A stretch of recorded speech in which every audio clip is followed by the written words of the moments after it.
ልጄን ከወሰድክ አይቀር እኔንም አብረህ ውሰደኝ ትል ነበር ሁሉ ጊዜ።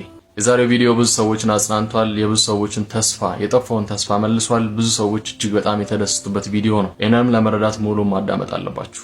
ከጀርባ የምትመለከቷት ኤማንዳ ትባላለች። እናም ለዚህ ሴትና ነፍሰ ጡር እናት ከ4 ቀን በፊት የተደረገላት ነገር ዓለምን በጣም እያነጋገረ ይገኛል። በአሁኑ ወቅት እሷም እያለቀሰች እየተናገረች ትገኛለች። ነገሩ ምንድነው ልንገራችሁ። ኤማንዳ እንደምትመለከቱት እንግዲህ ልትወልድ ትንሽ ቀናት የቀራት ነፍሰ ጡር ነች። ታዲያች ነፍሰ ጡር አልትራሳውንድ ቼክ ለማድረግ ወደ ሆስፒታል ትሄዳለች። የዛን ወቅትም እንግዲህ ከሆስፒታል ትገባና አልትራሳውንድ ከሚሰጣት ዶክተር ፊት ለፊት ትቆማለች። ታዲያ ዶክተሯ ፊት ከቀረበች በኋላ አልትራሳውንዷን ከመውሰዷ በፊት ግን አንድ ነገር ታደርጋለች። ይህም እንግዲህ በጉልበቷ ትንበረከክና ወደ ፈጣሪዋ ጸሎት ታደርጋለች። እሷ እንደተናገረችው ማለት ነው። በፌስቡክ ፔጇ ላይ ከ4 ቀን በፊት እንዳጋራችው ከሆነ ጸሎቷ እንዲህ ነበር። በዶክተሩ ቢሮ ውስጥም ገባው፣ ተንበርክኬም ወደ ፈጣሪ ጸሎት አደረኩኝ። ፈጣሪንም አንድ ነገር ነው የጠየቅኩት። እሱም ባልተወለደው ልጄ ላይ እጁን እንዲጭንና ልጄን እንዲጠብቅ ነበር። ታዲያ ከዚህ በኋላ ነበር አልትራሳውንዷን ቼክ ያደረገችው። ነገር ግን ያልጠበቀ ነገር ሆነ። ላሳያችሁ። ይህ ነበረ በዛን ወቅት የተነሳው የአልትራሳውንድ ፎቶ። በዚህ ፎቶ ላይ ምን ትመለከታላችሁ? እጅ አትመለከቱም? በህፃኑ ጭንቅላት ላይ ያለ እጅ የህፃኑን ጭንቅላት ይዞ ማለት ነው። ታዲያ ብዙ ሰው ይህ ነገር እንደሆነ ማመን ተቸግሯል። ምክንያቱም ለማመን ከባድ ስለሆነ ማለት ነው። ታዲያ እቺ ሴት ለምንድን ነው አልትራሳውንድ ከመግባቷ በፊት ተንበርክካ ለፈጣሪዋ ጸሎት ያደረገችው? ምክንያት ስላላት። ምክንያቱም ወደ ኋላ ተመልሰን እንመልከት። ታዲያ ኤማንዳ እንደዚህ ፈሪሃ እግዚአብሔር ሳይኖራት በፊት በጸባያም ሆነ በአመሏ እጅግ በጣም ለየት ያለች ነበር። በእጆቿ ላይና በአንገቷ ላይ ያለው ታቱ ይናገራል። የ17 ዓመት ልጅም እያለች አንድ ክስተት ተከስቶ ነበር። ይህም ኤማንዳ እርጉዝ ነበረች፣ ነፍሰ ጡር። ልጇንም ለመውለድ ወደ ሆስፒታል ገብታ ነበር። በዛን ወቅትም በሷ ላይም ሆነ በልጇ ላይ እጅግ በጣም ከባድ የሆነ በሽታ ያጋጥማቸዋል። ልጇም ምንም እንኳን በሆስፒታል ያለ ጊዜ ቢወለድም የኤማንዳ የመጀመሪያ ወንድ ልጅ የሆነው ሕፃን ልጅ መኖር የተፈቀደለት ለ1 ቀን ብቻ ነበር። ህይወቱ ወዲያውኑ ያልፋል። ኤማንዳም ለቀናት ብቻ ከሷ ጋር የኖረውን ሕፃን ልጇን ማለትም የመጀመሪያ ልጇን በዚህ መልኩ ታጣለች፣ በዚህ መልኩ ትቀብራለች። ከዛን ጊዜ ጀምሮ ነበረ ከፈጣሪ ጋር ይጣላችሁ። ልጄን ከወሰድክ አይቀር እኔንም አብረህ ውሰደኝ ትል ነበር ሁሉ ጊዜ።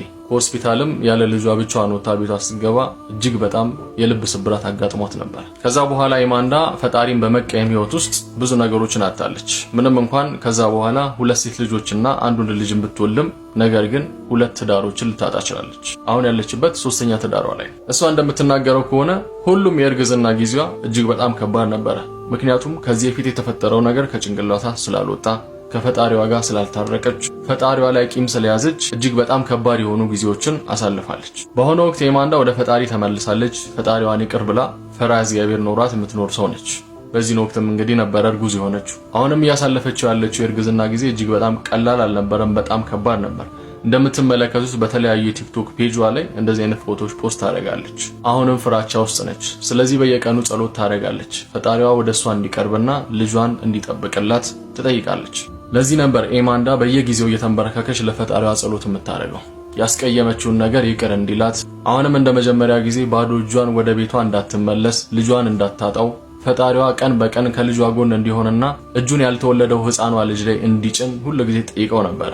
የዛኔ ነበረ ይህ አልትራሳውንድ በዚህ መልኩ ሊነሳ ሊታይ የቻለው ማለት ነው። በነገራችን ላይ ይህንን አልትራሳውንድ ፎቶ ማንም ሰው አላየውም ነበር። ዶክተሩም አላየውም ነበረ ፕሪንት ሲያደርገው፣ እሷም አላየችውም ነበር። የመጀመሪያ ልጇ የሆነችው እቤቷ ከገባሽ በኋላ ከተወሰነ ጊዜ በኋላ ስትመለከተው ይህ እጅ ማን ነው ብላ እናቷን ጠይቃታለች። እናቷም ስትመለከት በዚህ መልኩ የጥፍሩ ጫፍ ራሱ በሚታይ መልኩ የሚታይ እጅ አለ።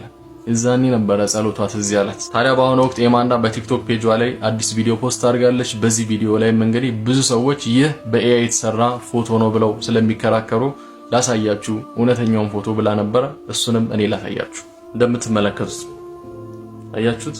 ይሄኛው ፎቶ ማለት ነው። እጁ ከልጁ ጭንቅላት ላይ ተቀምጦ እንመለከተዋለን ማለት ነው። ከዚህ የበለጠ ምን አይነት ታምር አለ? ከዚህ የበለጠ ምን አይነት ምልክት ሊያሳየን ይችላል? ታዲያ አይተን ያለማመን የኛ መብት ነው። ነገር ግን ፈጣሪያችን ከጎናችን እንደሆነ ሁሉ ጊዜ ሊያሳየን ይሞክራል። እኛ አይናችንን ከፍተን ከተመለከትን ማለት ነው። ኤማንዳ ላይ የተፈጠረው ይህ ነገር ነው። በአሁኑ ወቅት እሷ በተደረገላት ነገር ብዙዎች ኢንስፓየር ሆነው ወደ ፈጣሪያቸው እየተመለሱ ነው። ፈጣሪያቸውን እያስታወሱ ነው። ይቅርታ እየጠየቁ ነው። ንስሐ እየገቡ ነው። እናም በአሁኑ ወቅት ኤማንዳ ያለም መነጋገሪያ ሆናለች። የተደረገላትን ነገር በግልጹ መታ ዓለም ተናግራለች። በዚህም ብዙዎች እየተማሩ ይገኛሉ። እናም እኛስ ፈጣሪ ምን አድርጎልናል? ምንን ጎዶሎ ሞልቶልናል? ምን ሰጥቶናል? ምን ጨምሮልናል? እኛስ ታዲያ ባለን ልክ እሱ በሰጠን ልክ ለሚገባው ሰው ለተቸገረ ሰው አካፍለናል። ሁላችንም እንደምናውቀው በሙታንሳ ማር ቅዱስ ሚካኤል አንድነት ገዳም ብዙ የተቸገሩ እናትና አባቶቻችን ይገኛሉ። እነዚህንም ችግሮች ለእናንተ በማሳየት እናንተም ደግሞ ለጋስ የሆነ እጃችሁን በመዘርጋት በመጥፎ ሁኔታ ውስጥ የነበረው የእናቶቻችን በዓት እና የተለያዩ ፕሮጀክቶች ተገንብተው ሊያልቁ ችለዋል። ታዲያ በአሁኑ ወቅት በዝናብ ውስጥና በፀሐይ ውስጥ እየተንገላቱ ያሉት በገዳም ውስጥ የሚኖሩ አባቶቻችን ናቸው።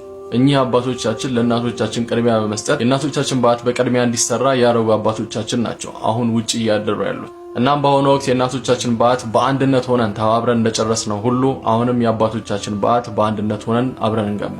የሙታንሳ ማር ቅዱስ ሚካኤል አንድነት ገዳም አካውንቶች እነዚህ ሁለቱ አካውንቶች ናቸው፣ የኢትዮጵያ ንግድ ባንክና አቢሲኒያ ባንክ። በተጨማሪም እነሱን ቀጥታ አግኝታችሁ ማውራት ከፈለጋችሁ በእነዚህ ሁለት ስልክ ቁጥሮች ደውሉላቸው። ፈጣሪያችን ያለ ስስት ከሰጠን ነገር ላይ ቀንሰን ለአባቶቻችን መልሰን ለሱ እናርግላለሁ። ይህንን ቪዲዮ ለብዙ ሰዎች በማጋራትና ኮፒ ሊንክና ሼር በማድረግ ለብዙ ሰዎች እንዲደርሱ አርጉልን። አይናችንን ገልጠን ከተመለከትን ምልክቶቹ ብዙ ናቸው። መልካም ቀን ይሁንላችሁ። ብሩክ ነኝ። አመሰግናለሁ።